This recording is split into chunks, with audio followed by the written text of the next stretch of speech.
Kristina, you've been on that grind mode, since you were young. But I'm curious to know, though, what experiences really shaped you and your husband today for y'all's future?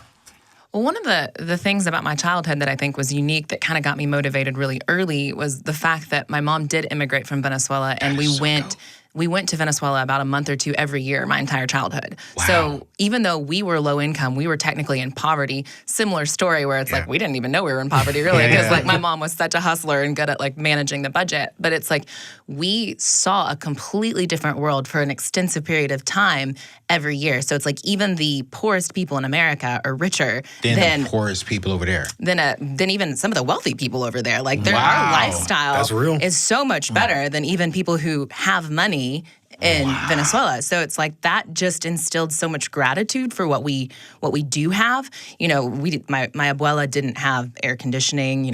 She didn't have. We still took like showers out of the rainwater and we boil it on the stove and do like bucket showers. Like that was our childhood. That was something that we saw all the time. So it's like we realized, and my mom was very intentional about making sure we realized that we were very privileged just to be in America and to have any income and to have carpet on the floor and to not have bugs running around and all these different things. It's just like we are incredibly fortunate. And so that sense of gratitude, that sense of like we have so much, what am I going to do with what I've been given, was instilled very young. And like I said, my mom is a very strong personality, strong woman. And so she has always pushed us to be like, okay, like I set you up to get this far. Like, look at where I came from. Where are you going now? Like, what are you going to do with what I've set up for you? And so that's even something with my son, with our future children. It's like, how do I instill that gratitude and that sense of just knowledge of like what they have moving forward? That's something generationally that I'm very passionate about figuring out. It's like, how do I fight entitlement that's so prevalent in a lot of my generation right now? How do I help them realize how amazing their life is and just help them move forward from a place of being really grateful? I think all of us are like, we didn't have this at a young age, and we want to give our kids something different to look forward to. One of the things I've learned and tell me if y'all agree with this or not. I know you do because we've agreed to do this together. But one of the things I've learned, honestly, coming from an all-black community to a white community, that I've seen more in our white community. Not saying this doesn't happen in a minority community. I'm just saying I see it more in this community, that they really focus on setting their kids up to be financially ahead.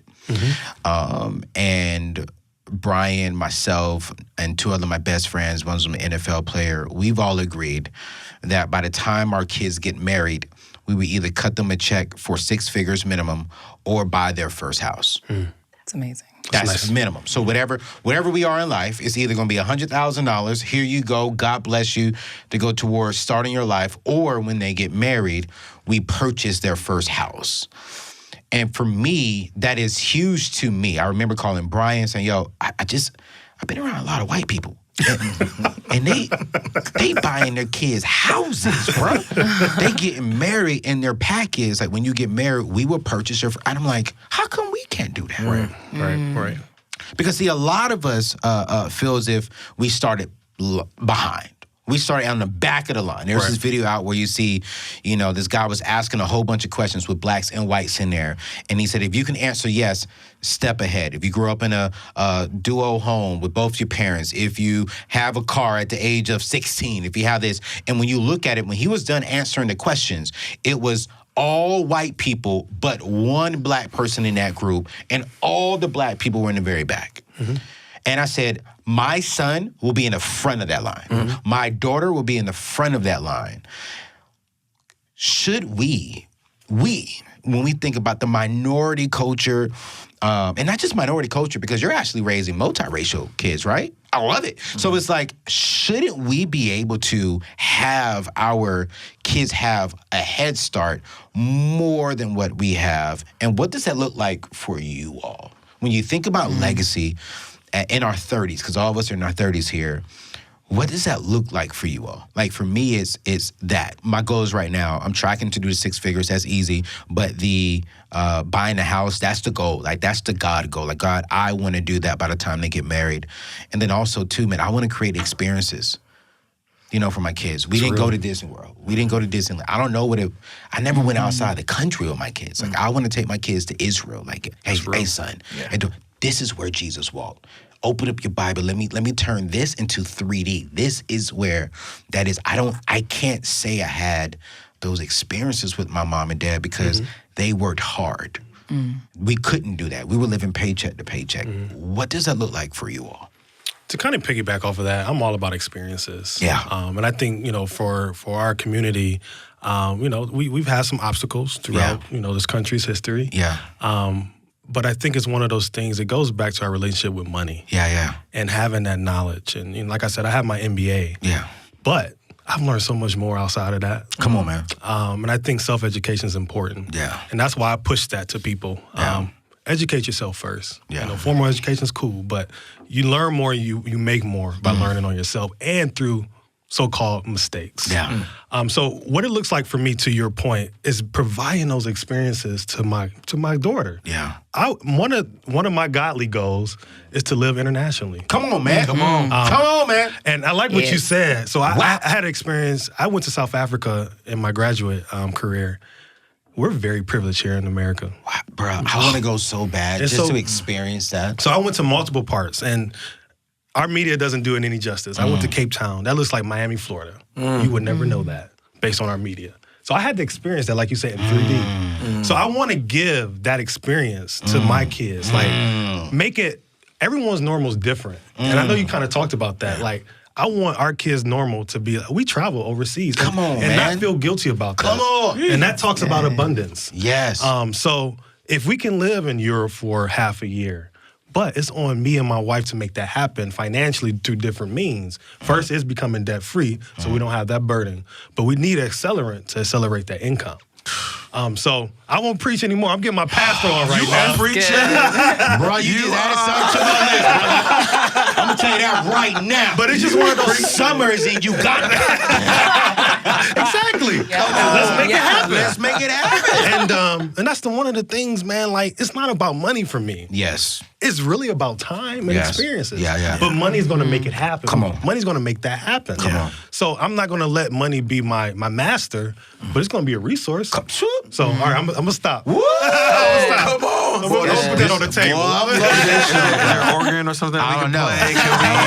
Let's do this. I'm going to give him an offering. I received that.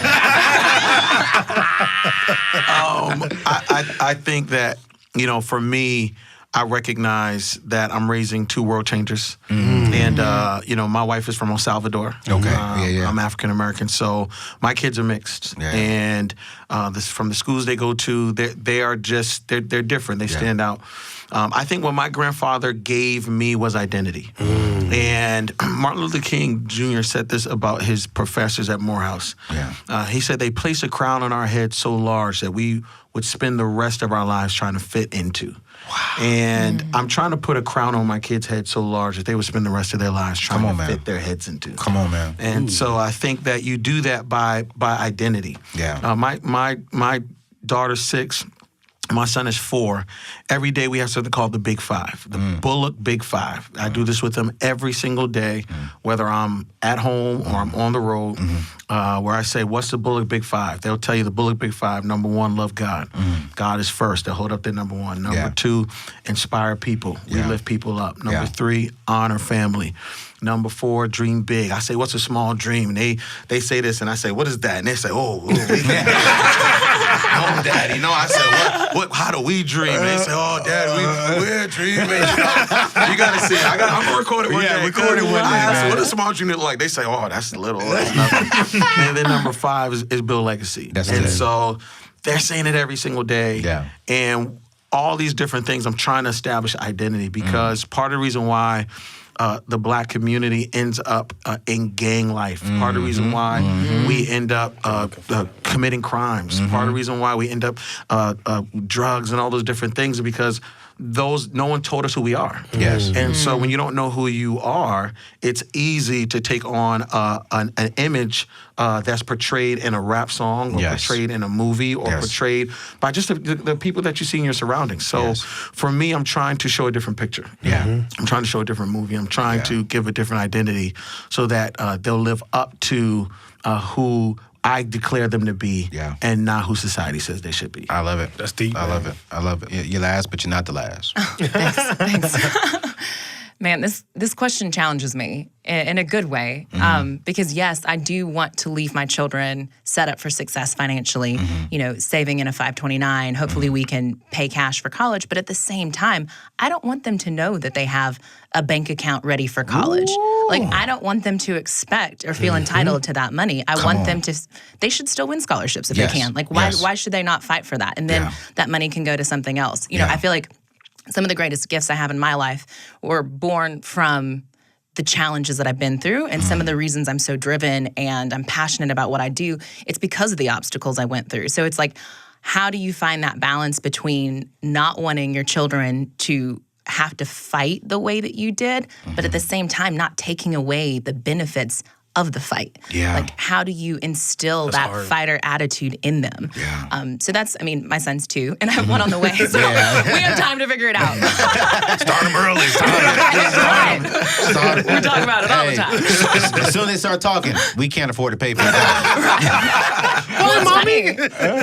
It's funny. We were at Target not long ago, and my son was like, I want that truck. And I told him he can have a Matchbox car, like the $2 car. And I was like, buddy, like, we're not spending that amount of money today. And, when we went to check out, I was like, okay, like, we're going to use our debit card. This is what we have. And it's funny because the next week he was like, Daddy, I need the keys. And he was like, what are you going to do with the keys? And he was like, I need some money so I can go to Qdoba.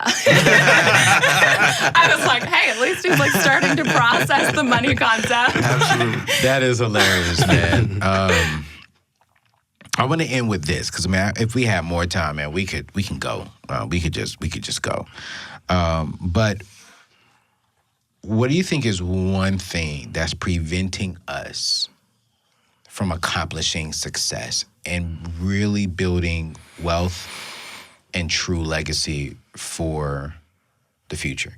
And when I say legacy, let's just take our kids out of the picture. Like, what's preventing us from accomplishing our goals? What's preventing the millennial generation specifically, that 20-something, 30-something, and I know they're not in millennials, but like even like the younger 40s. What's preventing us from being and accomplishing true success in areas of our finances, in the areas of going to school, in the areas of building a legacy? What is that thing when you think about the young people? I'll go back to the education piece. Yeah.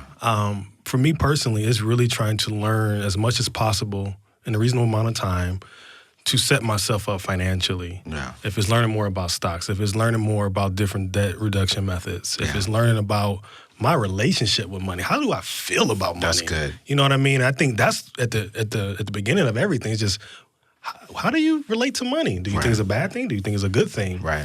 And if it's a bad thing, let's work through that. So I would say, to go back, it would be the education piece and trusting the process. I think our generation, we live in a popcorn society. Like, we want it right then and now. Yeah. And one thing that I've learned in the different things that I'm working on outside of my 9 to 5, I got to have patience with it. Come on, man. You know what I mean? And I can't have it right then and now. So having that patience, educating ourselves, and doing it. You know, we all got all these ideas. And I talked to my mom, she got all these ideas. I said, do it, Mom. Yeah. And she looked at me like, why are you talking to me like that? But it's that push, but I get that from her. Absolutely. You know what I mean? So I'm kind of doing a tough love to her. Yeah. But like, do it. Do it. Do it afraid and fail forward. Do it. Absolutely. Kristina, you go next. You normally go last. Well, you know what I'm gonna say. Student loan debt. There you go. Like, I mean, agree. It's so hard. I talk to so many peers and students who are just graduating. I mean, they feel like they're starting their lives way, way behind. Yes. And it's hard to not have the poverty mindset at times, especially if you grew up with poverty. How do you break that when you're sitting there so burdened and constantly having to struggle with your budget and bills every day? So, I mean, it's a huge reason why I'm so passionate about what I do, because it's like, if I can help students get set up for success and get that further spot in the starting line and be in a much stronger position, then that's a huge win. Boy, that's huge. I'm telling you right now, student loan debt, Oh my goodness. I wrote a book about it. Trust me. I agree with you. It is huge. B. I think you got 30 seconds, Pastor.